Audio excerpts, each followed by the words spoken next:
Hello friends, अगर आपने अभी तक हमारे यूट्यूब चैनल को सब्सक्राइब नहीं किया है तो इस रेड कलर की बटन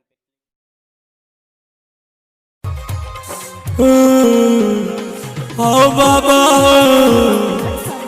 बाबा जवान भगले बिहार में ओ बाबा डाइन सब बचेलियो जोगिन सब बचेलियो तैयो हमर पाठी गचनै छी त जगार केना के लगैबो नहीं चले वाला छौ। ओ बाबा अबरी तोरा जोरा पाठी चरे ओ बाबा बियाह करा दे पान दादा हो।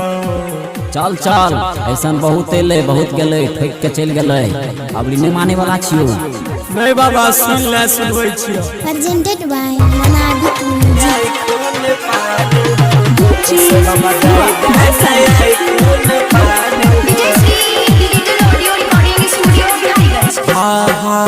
जो रक्षा रंजीत बाबू पाठी कुछ नहीं रखवा पिछल का बाकी तोरे तोरे फुट का भागलिए जवान हो। गोसे बाबा दादा नहीं आई खून पान हो। गोसे बाबा दादा नहीं आई खून पान हो।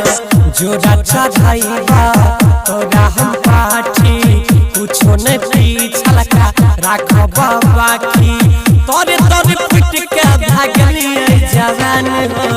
गोसे बाबा दादा नहीं आई खून पान हो।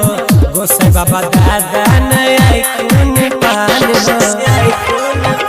सिंगिंग बाय गौरव ठाकुर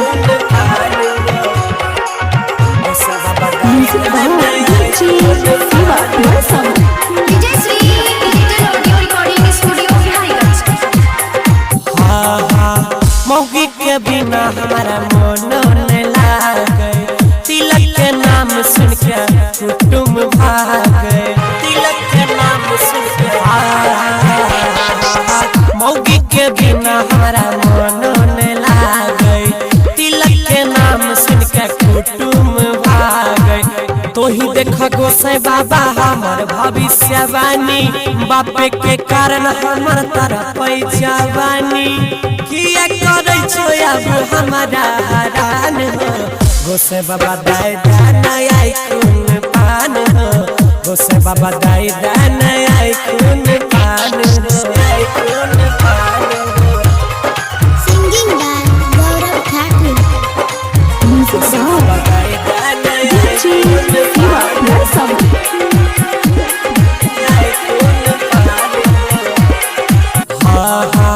साले साल चढ़ी बाबा गोहबर में जात हो। खानदानी छौरी के धराई देने हाथ बाबा साले साल चढ़ी बाबा गोहबर में जात हो। खानदानी लड़की के धराई देने हाथ हो। तो रुकला जइबा अपन बाराती पशुपति आ जाए नचते सारी सारी राती गौरव गुड्डू दे तपन सुइया दान हो। गोसे बाबा दादा नहीं आई खून पान हो। गोसे बाबा दादा नहीं आई खून पान हो। जो रक्षा भाईबा तोरा हम पाठी कुछ नहीं रखवा पिछल का बाकी तोरे तोरे फुट का भागलिए जवान हो। गोसे बाबा दादा नहीं आई खून पान हो। गोसे बाबा दादा नहीं आई खून पान हो। Vijay Shri digital audio recording studio Bihariganj. Ranjit बाबू।